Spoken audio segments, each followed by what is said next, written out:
عزیزان گرامی کچھ ایسے لوگ بھی تھے جو ایسے نعرے بازی کرتے تھے. حضرت علیہ السلام کے پاس آئے, یا علی ہمیں جہاد کرنے کا بڑا شوق ہے. حضرت علیہ السلام فرماتے تھے کہ بھائی ابھی مناسب وقت نہیں ہے جہاد کا. یہ پھر واپس آئے, یا علی ہمیں جہاد کرنے کا بڑا شوق ہے, آپ اجازت دیں. حضرت علیہ السلام دلوں کو جانتے تھے, پھر واپس کر دیا. پھر تیسرے دن یہ نوجوان آئے, بڑے مومن سمجھتے تھے, بڑے نعرے لگاتے تھے, ہم بڑے مجاہد خود کو ظاہر کرتے تھے, ہمیں جہاد کرنے کی اجازت دیں. حضرت علیہ السلام نے فرمایا ٹھیک ہے, بہت شوق ہے جہاد کا, اسی لیے تو بار بار آتے ہیں. امام نے کہا ٹھیک ہے, اب کل ہم جہاد پر چلیں گے, مگر ایک شرط ہے. کیا شرط ہے؟ اب جو ان کا لیڈر تھا اس کی تازی شادی ہوئی تھی. حضرت علیہ السلام نے فرمایا کل تم سب سر کے بال منڈا کے لاؤ, یعنی گنجے ہو کر آؤ. اب یہ گیا اپنی بیوی کے پاس, کہنے لگا حضرت علیہ السلام نے فرمایا ہے کہ سر کے بال منڈا کے آؤ تو پھر جہاد کے. بیوی نے سر پہ ہاتھ پھیر کر کہا کہ اتنے خوبصورت بال ہیں, گنجے ہو جاؤ گے, بد شکل لگو گے. کہا کیا کروں, امام نے حکم دیا. کہا کوئی بات نہیں ہے, تیرے بال میں چھوٹے کر دیتی ہوں اور تو وہ کپڑا باندھ کے, جو عرب باندھتے ہیں نا, کپڑا باندھ دینا. حضرت علیہ السلام کو کیا پتا کہ بال ہیں یا نہیں, یعنی ایمان بھی اتنا کچا ہے کہ جو کائنات کا امام ہے اسے یہ نہیں پتا کہ کپڑے کے نیچے بال ہے یا نہیں. صلوات پڑھی محمد و آل محمد. اب اس جوان نے امام کا حکم نہیں مانا, بیوی کا حکم مانا, تو کس کی ولایت کے اندر چلا گیا؟ بیوی کی ولایت اس کے دل میں تھی, مگر علی کی ولایت صرف زبان میں تھی. اور ذرا ورا لگا کر یہ آئے اور حضرت علی علیہ السلام نے معائنہ کرنا شروع کیا. سب سے پہلے اس کے پاس آئے, تلوار کی نوک سے کپڑا اوپر اٹھایا, کہا جب تو بالوں کی قربانی نہیں دے سکتا تو جان کی قربانی کہاں سے دے گا؟ صلوات پڑھے محمد و آل محمد. ہاں جی, ہاں جی, جب بالوں کی قربانی نہیں دے سکتا تو جان کی قربانی کہاں دے سکتا؟ تو کیا گنجا ہونا واجب تھا؟ نہیں, واجب تو نہیں ہے, مگر ایک ٹیسٹ تھا.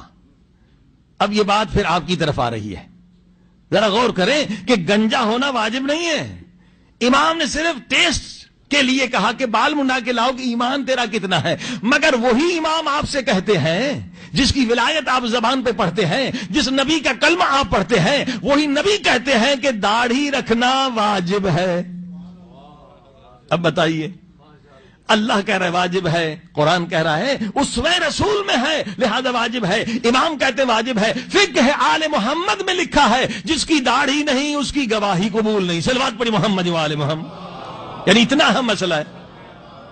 100 آدمی کہیں کہ ہم نے چاند دیکھا مگر کسی کی داڑھی نہیں تو وہ گواہی قابل قبول نہیں. یعنی اتنا اہم مسئلہ ہے. تو بھائی جب اللہ کہہ رہا ہے کہ داڑھی رکھو, رسول خدا کہہ رہے ہیں داڑھی رکھو, امام کہہ رہے ہیں داڑھی رکھو, قرآن کہہ رہا ہے داڑھی رکھو, تو کس حکیم نے کہا نہیں رکھو؟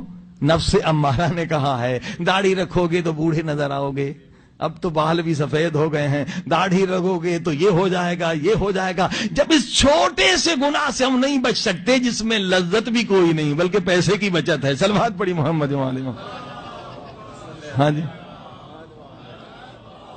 تو بڑے بڑے گناہوں سے ہم کیسے بچیں گے؟ یہ جنگ ہے نا. نفس کہتا نہیں خوبصورت نہیں لگو گے, یہ لگو گے, سارے بہانے نفس کے ہیں. بھئی جب اللہ نے حکم دے دیا بس بات ختم ہے. جب امام نے حکم دے دیا بس, جب فقہ نے کہہ دیا تو واجب ہے تو واجب ہے. عزیزان گرامی دیکھ رہے اب ولایت, اسی ولایت یعنی حکومت کو ماننا. اسی طرح سے اگر کوئی بیوی, اگر کوئی خاتون ہے, اگر کوئی مومنہ کہتی میں امام علی کو مانتی ہوں, بی بی فاطمہ زہرا کو مانتی ہوں, اور سر پہ حجاب کرتی نہیں, دوپٹہ صحیح رکھتی نہیں. صلوات پڑھی محمد و آل محمد. تو وہ بھی زبانی نعرے لگا رہی ہے, آئیڈیل اس کا کوئی اور ہے. بی بی فاطمہ زہرا سلام اللہ علیہا کو جس نے آئیڈیل نہیں بنایا. ہاں جی, چلیے داڑھی اور حجاب کا بڑا فرق ہے. اگر آپ داڑھی رکھیں گے ٹھیک ہے, آپ گناہ سے بچ گئے, مگر یہ نہیں کہ آپ کو ہمیشہ ثواب ملا جائے. اللہ نے خواتین کو زیادہ انعام دیا ہے. اگر خاتون نامحرم کے سامنے حجاب میں رہے, جتنی دیر وہ حجاب میں رہے اتنی دیر اس کا وقت عبادت میں لکھا جاتا. آپ داڑھی رکھیں تو بس ایک حرام سے بچے, عبادت کوئی نہیں. صلوات پڑھی محمد و آل محمد. یہ اور زیادہ ان کے لیے فائدہ ہے. مثلا دیور گھر میں وہ بھی نامحرم ہے. یعنی اب یہ بہت سارے لوگوں کو یہ بھی پتہ نہیں کہ نامحرم کون ہے. یعنی جب لڑکی بالغ تھی نا, جس سے شادی ہو سکتی تھی وہ نامحرم ہے. جس سے شادی اصلاً ہو ہی نہیں سکتی, یعنی شادی سے پہلے, تو وہ جو ہے جن سے شادی نہیں ہو سکتی اس سے، یہ چچا ہے ماموں، اس سے حجاب نہیں کرنا بھائی. جن جن سے شادی ہو سکتی ہے ان سے حجاب جو ہے واجب ہے. تو جتنی دیر خاتون حجاب میں رہے گی تو کیا ہوگا، وہ ٹائم عبادت میں لکھا جائے گا. اور حجاب واجب کوئی مشکل نہیں ہے، بالوں کو چھپائے، ڈھیلا لباس ہو، ہاتھوں کو ظاہر کر سکتی ہے، چہرے کو ظاہر کر سکتی ہے. البتہ اکثر علماء کہتے ہیں پاؤں پر بھی جراب ہونا چاہیے. اب آپ نے دیکھا بس اتنی سی زحمت ہوگی، اگر 5 گھنٹے وہ حجاب میں رہتی ہے، جاب کرنے جاتی ہے، حجاب میں رہتی ہے، تو کیا ہوگا، وہ 5 گھنٹے اس کا عبادت میں لکھا جائے گا. صلوات پڑھی محمد وعلیہ. اچھا ایک اور نقطہ بھی بتا دوں، اگر آپ داڑھی رکھیں گے تو اس سے کوئی تبلیغ نہیں ہوگی، کیونکہ داڑھی سکھ بھی رکھتے ہیں. ہاں جی، اس میں کوئی تبلیغ کا عنصر ہے ہی نہیں. ٹھیک ہے، آپ حرام سے بچ گئے. داڑھی دوسرے لوگ بھی رکھتے ہیں، انگریز بھی رکھتے ہیں، لیکن خاتون جب حجاب کرتی ہے تو وہ حجاب کے ذریعے سے تبلیغ بھی کر رہی ہے. اور حقیقت ہے تبلیغ ہوتی ہے، بڑی تبلیغ ہوئی ہے. ٹورنٹو میں ہمارے دوست ہیں، انجینئر ہیں، موسوی صاحب، ان کی بچی جو سید شادی تھی ماشاءاللہ، جب 13 برس کی ہو گئی، کہا بیٹی اب تجھ پہ حجاب واجب ہے. چلی گئی. اب جیسے وہ بچی، سارے جو تھے کرسچن تھے، غیر مسلم تھے، انہوں نے مذاق اڑانا شروع کر دیا، یہ کیا لباس ہے، یہ بہت تنگ کیا.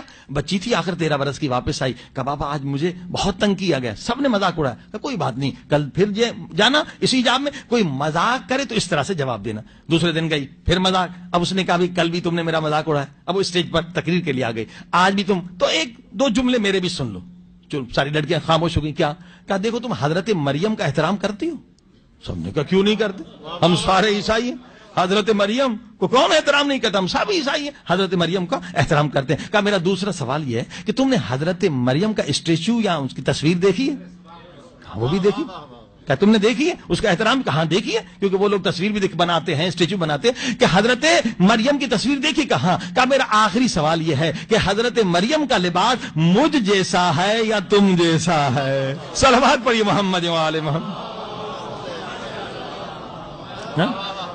اکیلی مسلمان بچی سید زادی نے پورے کلاس میں تبلیغ کر لی. بس یہ چھوٹی تقریر کر کے اتری تو خود یہ کہتی ہے سید زادی کہ ایک کرسچن بچی آگے بڑھی، کہنے لگی کہ آج تو آپ نے میرا دل کا مشکلی، جو میری مشکل تھی، یعنی روان شناسی کے اعتبار سائیکولوجیکلی میں ایک پرابلم میں تھی، آپ نے وہ حل کر دی. کہا وہ کیا؟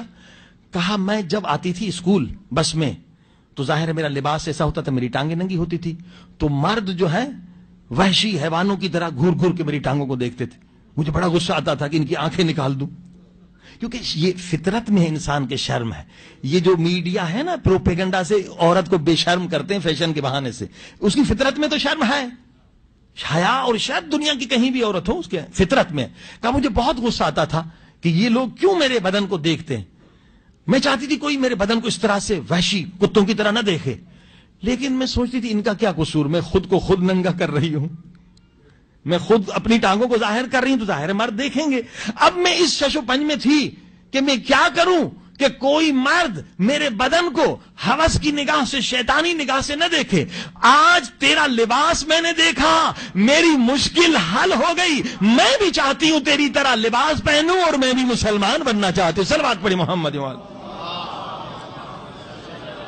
الحمدللہ وہ بچی مسلمان ہو گئی. اب آپ نے دیکھا یہ حجاب کا فائدہ ہے. حجاب جب تک عورت کرے گی کیا عبادت میں لکھا جائے گا، اور حجاب کر کے جاب پہ جائے گی، جہاں جائے گی وہ کیا ہوگا، وہ ایک تبلیغ کا سبب ہے. اسی لیے اب دیکھیے فرانس والے حجاب کو روک رہے ہیں، انہیں بھی پتا ہے کہ حجاب بڑھتا چلا جائے گا تو مسلمان بھی بڑھتے چلے جائیں گے. صلوات پڑھی محمد وعلی محمد.